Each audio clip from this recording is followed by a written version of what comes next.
இதுங்க காமத்தினுடைய முதல் பார்வையே அங்கதான் இருக்குது. அதை நீ வந்து இப்படி போட்டு வரிய ஒரு பிளவுஸ இதை ஏதோ ஒரு கூத்தாடியில ஒரு ஐட்டம் டான்சர் போட்டா ஓகே சினிமாவில், அது ஆண்களுடைய கவர்ச்சிக்காகன்னு சொல்லிட்டு. நீ ஒரு குடும்ப ஸ்திரீ ஒரு காலேஜ் போற துப்பட்டா போட மாட்டேங்கிற, துப்பட்டான்னு ஒண்ணு போட்டுருக்கிற, அது கழுத்துல கிடக்குது. இது சரியா தெரிஞ்சிடக்கூடாதுங்கிற காரணத்துக்காக தான் அந்த சல்வார் கமிக்ஸ், சுடிதார், இன்னும் எத்தனையோ விதமா சொல்றீங்க. அந்த ட்ரெஸ் பேர் அவ்வளவு ட்ரெஸ் பேர் நமக்கு தெரியல.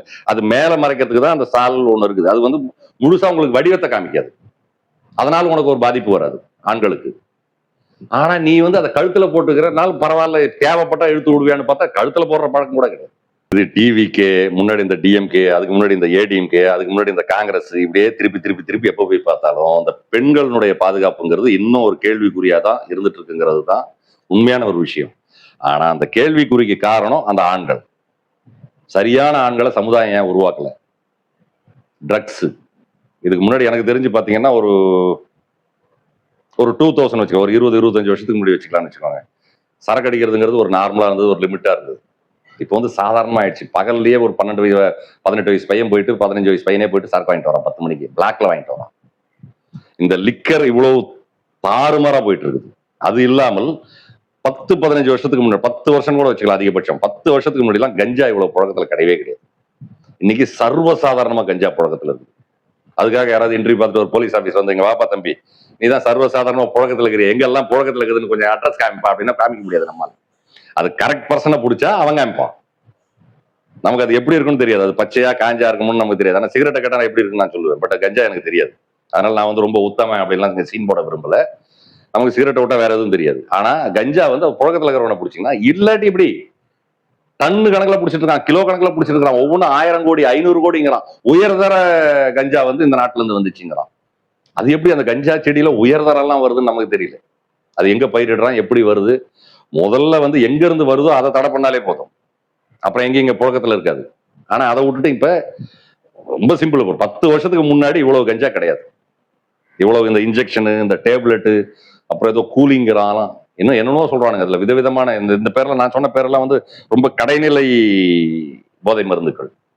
இதை விட ஹைடெக் மருந்துகள்லாம் வந்து பத்திரிகைகள்ல வருது, மீடியாக்கள்ல வருது, பிடிக்கப்படுது. அதெல்லாம் சாதாரணமா கன்சியூம் பண்றாங்க. மில்லிகிராம் இவ்வளோனும், அந்த சிட்டிகை இவ்வளோனும் அப்படிலாம் கன்சியூம் பண்றாங்க. இதெல்லாம் புழங்க விட்டதுக்கு அப்புறம் அப்ப பெண்களுடைய பாதுகாப்புங்கிறது கேள்விக்குறியா தான் இருக்கும். ஒரு பக்கம் இதை சொன்னா எல்லாரும் வந்து சொல்லுன்னுவாங்க, அந்த பெண்களுடைய உடை, உன் கண்ணு சரியில்லை, என் உடைய குறை சொல்லாதேன்னுவாங்க. மனசாட்சியோட கேட்கறேன், நீங்களும் ஒரு பெண், இந்த ஷோல்டர் மூடி இருக்குது, இந்த ஷோல்டர் இப்படியே திறந்து போட்டு போவீங்களா? கேட்டா பேஷன்ங்கிறீங்க. ரொம்ப சீரியஸாவே சொல்றேன் இந்த விஷயத்தை. அதை கேளுங்க, கேட்காம போங்க, எடிட் பண்ணிட்டு போங்க.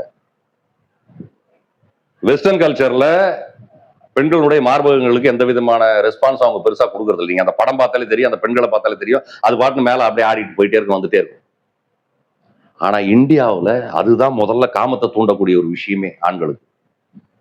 அது ஏன் இங்க இருக்கிறவங்களும் ஹியூமன் தான், அங்க இருக்கிறவங்களும் ஹியூமன் தான். பட் எப்படி அங்க வந்து அந்த மேல் பரப்பு, அந்த தாய்மைக்கு பால் கொடுக்கக்கூடிய முதல்ல அது உன்னதமான ஒரு இடம், அது வேற விஷயம். ஒரு குழந்தை இந்த சமூகத்தில் இல்ல, இந்த பூமியில ஜனனிக்குதுன்னு சொன்னா அந்த குழந்தையினுடைய முதல் ஃபுட்டே அதுதான்.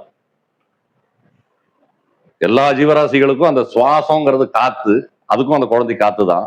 அதுக்கு அடுத்து அதுக்கு கிடைக்கக்கூடிய ஃபுட்டே அதுதான்.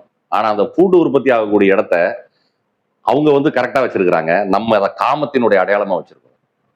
அதை சைஸா நம்ம மென்ஷன் பண்ணி பேசுறோம், பேசுறதுக்கே தயங்குறோம். மச்சான் என்ன சைஸ் பாத்தியா? என்னது கறவை மாடு மாதிரி இருக்குது, பசு மாடு மாதிரி இருக்குது, ஜெர்சி பசு மாதிரி இருக்குது. இதுங்க காமத்தினுடைய முதல் பார்வையே அங்கதான் இருக்குது. அதை நீ வந்து இப்படி போட்டு வரிய ஒரு பிளவுஸ இதை ஏதோ ஒரு கூத்தாடியில ஒரு ஐட்டம் டான்சர் போட்டா ஓகே சினிமாவில், அது ஆண்களுடைய கவர்ச்சிக்காகன்னு சொல்லிட்டு. நீ ஒரு குடும்ப ஸ்திரீ ஒரு காலேஜ் போற துப்பட்டா போட மாட்டேங்கிற, துப்பட்டான்னு ஒண்ணு போட்டுருக்கிற, அது கழுத்துல கிடக்குது. இது சரியா தெரிஞ்சிடக்கூடாதுங்கிற காரணத்துக்காக தான் அந்த சல்வார் கமிக்ஸ், சுடிதார், இன்னும் எத்தனையோ விதமா சொல்றீங்க. அந்த ட்ரெஸ் பேர் அவ்வளவு ட்ரெஸ் பேர் நமக்கு தெரியல. அது மேல மறைக்கிறதுக்கு தான் அந்த சால் ஒண்ணு இருக்குது. அது வந்து முழுசா உங்களுக்கு வடிவத்தை காமிக்காது. அதனால உனக்கு ஒரு பாதிப்பு வராது ஆண்களுக்கு. ஆனா நீ வந்து அதை கழுத்துல போட்டுக்கிறனால பரவாயில்ல, தேவைப்பட்டா இழுத்து விடுவியான்னு பார்த்தா கழுத்துல போடுற பழக்கம் கூட கிடையாது. சுகர் சாப்பிட்டா செத்து போயிடுவாடா நீ ஒரு வாரத்துலன்னு சொன்னா அவனு கூட சொல்லாது வரும். அவன் சாப்பிடாம என்ன இருக்கலாம். அதை தூண்டுறீங்க நீங்க. நான் பெண்ணுக்கு எதிரெல்லாம் பேசல, அதை தூண்டுறீங்க நீங்க. தூண்டிட்டு இது ஏன் சூரியன் ஏன் புரியுமே, நான் இப்படிதான் வருவேன், நான் அப்படிதான் வருவேங்கிறீங்க. லூஸ் பனியன் இன்னர்ல ஒண்ணுமே இல்லாம நீ குலுங்கிட்டு படி ஏறுற. பார்த்தா அவனுக்கு ஏதாவது தோணுமா தோணாதான்? தோணலன்னா அவன் ஆம்பளை கிடையாதுங்கிறான் சைக்காட்ரிஸ்ட். செக்ஷுவல் டாக்டர் கிட்ட போனா டாக்டர் எனக்கு அதை பார்த்தாலே எனக்கு பிரச்சனை ஆயிடுது டாக்டர். அது பார்த்து உனக்கு பிரச்சனை ஆகலைன்னா தான்டா பிரச்சனை, உனக்கு ஏதோ பிரச்சனை இருக்குதுன்னு அர்த்தம். ஒண்ணு இதை மாத்திர பூதம் இல்ல, நிறைய பூதமும் சொல்லிட்டு இருக்காங்க. உண்மை அதுதான். அதை பார்த்தும் உனக்கு கிளர்ச்சி வரலன்னா அதுக்காக போய் அதை தொடணுங்கிறது அர்த்தம் இல்லை. பக்கத்து வீட்டுக்காரன் கார் வாங்கியிருக்கான், அது ரொம்ப அட்வான்ஸ் மாடலா இருக்குதுன்னு அதுக்காக நீ அதை போய் கேட்கணும்னோ ஓட்டி பார்க்கணும்னோ அதை போய் நீ அபகரிக்கணும்னு ஆசை கிடையாது. வாங்கியிருக்கான், தூரந்து பார்த்துட்டு போற, அவ்வளவுதானே உன்னுடைய விஷயம். ஆனா இவங்க என்ன திறமை இன்னொன்னு சொல்றாங்க, இந்த பெண்கள் சைட்ல அவங்க பார்க்கணும் தான் நாங்க போடுறோமே. எல்லா பெண்களும் அப்படி கிடையாது. பார்க்கணும்னு தான் போடுற. அப்ப பார்க்கணும்னு போடுற, ஆனா பார்த்துட்டு நீ சும்மா இருந்துடணுங்கிற. சரி, அவன் சும்மா தான் இருக்கணும். இவங்க இவங்களுடைய அழகை எக்ஸ்போஸ் பண்ணிக்கிறாங்க. அழகை அழகா காமிக்கிறது வேற, எக்ஸ்போஸ் பண்ணிக்கிறது வேற. எக்ஸ்போஸ் பண்றது இங்க தப்பு. அப்ப அவனுக்கு அந்த எண்ணம் வரக்கூடாதுங்கிற. நீ இது இதுவும் பண்ணுவான், அதுவும் வரக்கூடாதுன்னா இது எப்படி? இதுக்கு தலை கட்டணும் அப்ப பாதுகாப்பு. ஆனா இன்னொரு விஷயம் இதுல ஹைலைட் சொல்றேன், இது எதுவுமே கிடையாது இன்னைக்கு பண்ணக்கூடிய ரேப்புக்கோ இன்னைக்கு பண்ணக்கூடிய பாலியல் பலாத்காரத்துக்கோ. அரபு கண்ட்ரி மற்ற கண்ட்ரி எல்லாம் சொல்றாங்க, பட் அந்த கண்ட்ரில பர்சன்டேஜ் ரொம்ப கம்மி, இங்க பர்சன்டேஜ் ரொம்ப அதிகமா இருக்குது. அதுவும் ரீசன்ட் டேஸ் ரொம்ப அதிகமா இருக்குது. ரீசன்ட் டேஸ் அதிகமா இருக்கிறதுல இந்த பெண்களுடைய ஆடை ஒரு பக்கம், இன்னொரு பக்கம் பாத்தீங்கன்னா ட்ரக்ஸ், இன்னொரு பக்கம் பார்த்தா மீடியாவோட போக்கஸ். இந்த சைல்டு அபியூஸ் எல்லாம் இருக்குல்ல, இது ஆண்டாண்டு காலமா இருந்துட்டு தான் இருக்குதுங்க. இதை நீங்க சைக்காட்ரிஸ்ட் கிட்டயோ அதெல்லாம் போய் கேட்டீங்கன்னா, டாக்டர் கிட்ட போய் கேட்டீங்கன்னா அவங்க சொல்லுவாங்க இந்த விஷயத்த. எல்லா குழந்தையும் பெரும்பகுதி யாரும் உண்மையை சொல்ல தயார் கிடையாது. நீங்க பாதிக்கப்பட்டிருக்கலாம், நீங்க பாதிக்கப்பட்டிருக்கலாம், சைல்டுஹுட்ல தடவல்கள் நடந்திருக்கும், தம்பி பாதிக்கப்பட்டிருக்கலாம், தான் பாதிக்கப்படுறோன்னே தெரியாம அது மறந்து போயிருக்கலாம். ஆனா இந்த டென்ஷனை எல்லா காலகட்டத்திலையும் சமுதாயம் கொடுத்துட்டு தான் இருக்குது. அந்த கொடுக்குற பெருசுங்க பண்ணிட்டு தான் இருக்குது. ஒரு 8 வயசு, ஒரு 6 வயசு குழந்தை, ஒரு 5 வயசு குழந்தைகிட்ட என்ன கிடைச்சிரும் உனக்கு சுகம்? அதை போய் தொடக்கூடிய வீடியோ எல்லாம் வருது. அந்த இடத்த போய் அவன் டச் பண்றான், அந்த குழந்தை இப்படி தள்ளி தள்ளி விடுது கையை. இப்ப ஒரு 2-3 நாளைக்கு முன்னாடி பார்த்த ஒரு வீடியோ. அதுக்கப்புறம் அதை பண்றாங்க. அந்த பெரியவர் இங்க கை வைக்கிற, இங்க கை வைக்கிறார், தட்டி விடுது அந்த குழந்தை. அப்ப இந்த வக்கர புத்தி எங்க இருந்து வருது? அந்த குழந்தைகிட்ட உனக்கு என்ன கிடைக்கும்? ஒரு பருவமங்கைன்னா ஓகே, ஒரு 40 வயசு ஓகே, 50 வயசு ஓகே, 70 வயசு அதை போய் பண்ணிட்டு வரான்னா எல்லாமே ட்ரக்ஸ். இன்னொன்னு ட்ரக்ஸே இல்லாத நடக்கிறதும் இது நடந்துட்டு இருக்குது. வக்கர புத்தி. இந்த வக்கர புத்தி எங்க வருது? ஒவ்வொரு யாருக்குள்ள என்ன வக்கரம் இருக்குன்னு எப்படி தெரியும்? சொந்த தாத்தா கை குழந்தையே பண்றது, சொந்த மாமா தான் அத்தை பொண்ணை பண்றதா வருது. அப்ப எவன் வக்கர புத்தி? யாருக்கிட்டதான் குழந்தைகள் எல்லாம் பெண் குழந்தைக்கு தான் அந்த பாதிப்பான்னு பார்த்தா அது இல்லை, ஆணுக்கும் இருக்குது, ஆண் குழந்தைக்கும் இருக்குது. 22 வயசு பசங்க, 23 வயசு பசங்க, ஒரு 27 வயசு பையன் கூட எங்கேயோ போயிட்டு சரக்கு அடிச்சுட்டு மேல் பிரச்சனை பண்ணியிருக்காங்க. அந்த பசங்களுக்கு சப்போர்ட் பண்ணலன்னு சொல்லிட்டு மர்டரே பண்ணிட்டாங்க. இது பசங்களுக்கு ஓகே, 17-28 போய் தொலைதுன்னு வச்சுக்கோங்க. சின்ன பசங்களை கூட்டு. அப்ப ஆணுக்கும் அந்த விஷயம் நடக்குது. பாலியல்ங்கிறது அது ஆணுக்கும் நடக்குது. ஆணுக்கு ஆணே துரோகம் பண்றான். அப்ப இதெல்லாம் எங்க? ட்ரக்ஸா, வக்கர புத்தியா? இந்த வக்கர புத்தி இப்ப மீடியா, சோசியல் மீடியா, இன்னும் மீடியா எல்லாம் ரொம்ப பெருசானதுனால இது பளிச்சுன்னு கட்டம் போட்டு காட்டப்படுது. ஆனால் இது ஆண்டாண்டு காலமாக இருந்திருக்கிறது, இன்னமும் இருந்து கொண்டிருக்கிறது. இதுக்கு சரியான கல்வி அறிவு, சரியான இந்த செக்ஸ் பத்திய அவேர்னஸ், புரிதல், இதெல்லாம் கொடுத்தா மட்டும்தான் இது மாறுறதுக்கான வாய்ப்பு இருக்குது. தவிர மற்றபடி செல்ஃப் கண்ட்ரோல். நாளைக்கு போய் மாட்டிக்கணும்னா எல்லாரும் முன்னாடியும் டிவியில வருவோமே, எல்லாரும் முன்னாடியும் சோசியல் முன்னாடி வருவோமே, பப்ளிக் எல்லாம் முட்டை அடிப்பானே, ரோட்ல நின்று அடிப்பாங்களே, காரி துப்புவாங்களே, தான் மேல துப்புறதெல்லாம் ஓகே, தான் குடும்பம் பாதிக்குமே, தான் குடும்பம் பாதிக்குமேங்கிற முதல்ல அக்கறை வேணும். எந்த ஒரு தனி மனிதன் மட்டுமே அந்த சமுதாயத்துல வந்துட முடியுமா? அவனை விட்டுட்டு போன பொண்டாட்டி இருக்கலாம், இல்ல அவனை விட்டுட்டு போன அப்பா அம்மா இருக்கலாம், அவனை விட்டுட்டு போன நண்பர்கள் இருக்கலாம், அவனை விட்டு புரிஞ்ச குழந்தைகள், அவனுடைய சந்ததிகள் இருக்கலாம். எப்படியோ ஒரு உறவு அவனுக்கு சமூகத்துல இருக்க முடியும். அவங்கள நாளைக்கு என்ன பார்ப்பாங்க? நீ போயிடுவ ஜெயிலுக்கு. ஆனா அவங்களுடைய நிலைமை இன்னாரோட உறவுன்னு கீழ்ச்சி எடுத்துட மாட்டாங்க அந்த சமூகத்தை. அந்த தான் உறவுகள் மேலேயாவது தனக்கு ஒரு மதிப்பு இருந்ததுன்னா, ஒரு பயம் இருந்ததுன்னா, அவங்க நல்லா இருக்கணுங்கிற எண்ணம் இருந்ததுன்னா இந்த மாதிரி கேவலமான வேலையெல்லாம் பண்ண மாட்டான். இந்த சின்ன குழந்தைங்களை, இல்ல இந்த பல்லு போன பாட்டிய, இந்த மாதிரி அதுக்காக வயசு பண்ண பண்றது தப்புன்னு சொல்லல, அந்த மாதிரி வேலைக்கே போக மாட்டான். அதுக்குன்ற இவனுடைய உடல் தேவை தீர்த்துக்கிறதுக்கு நிறைய வழிகள் இருக்குது. அந்த வழிகளில் போய் நியாயமான வழிகள் அதுக்கு போயிடுவான். இந்த மாதிரி தரங்கட்ட வழிக்கு வரமாட்டான். அப்ப யாரு மேலேயுமே அவனுக்கு பற்று இல்லை, யாரை பத்தியுமே அவனுக்கு கவலை இல்லை. இப்ப பற்று வரணும்னா அது பெரிய ப்ராசஸ், கவலை வரணும்னா அது பெரிய ப்ராசஸ். ஒரே ஒரு ப்ராசஸ், சரியான தண்டனை. உடனே நீங்க சவுதிக்கு போயிடாதீங்க. அந்த கண்ட்ரி எல்லாம் இவ்வளவு வல்கரான ரொம்ப ஹார்ஷான பனிஷ்மெண்ட்லாம் இருக்குது, அதையும் மிஞ்சி அங்க நடக்குதுன்னு சொல்லிட்டு கண்டிப்பா என்னுடைய பர்சனலா பொறுத்த வரைக்கும் கேட்டா நான் சொல்லுவேன், ஹார்ஷ் பனிஷ்மெண்ட் கொடுத்தாதான் ஒரு பயமாவது வரும். ஹார்ஷ் பனிஷ்மெண்ட்ங்கிறது நீ அந்த அந்த சில நிமிடங்கள், இன்னும் நாட்கணக்கெல்லாம் வச்சு பண்ணதெல்லாம் அப்படின்லாம் நியூஸ் வருது. நமக்கு மாசக்கணக்கில் எல்லாம் கூப்பிட்டு சுத்தினாங்க, வச்சு பண்ணாங்கலாம், அதெல்லாம் ரொம்ப கொடுமை, ரணவேதனை. நீ ஒரே ஒரு நிமிஷம் டார்ச்சர் பண்ணியிருந்தா கூட அது என்னன்னே தெரியாம அந்த குழந்தை அனுபவிச்சிருக்கீங்களா? அது ஆண் குழந்தையா இருக்கலாம், பெண் குழந்தையா இருக்கலாம். அந்த வேதனையை உனக்கு வாழ்நாள் ஃபுல்லா கொடுக்கணும். தூக்கு தண்டெல்லாம் அதுக்கு ஒத்துக்கவே முடியாது. பொஸ்குன்னு போயிடுவேன்.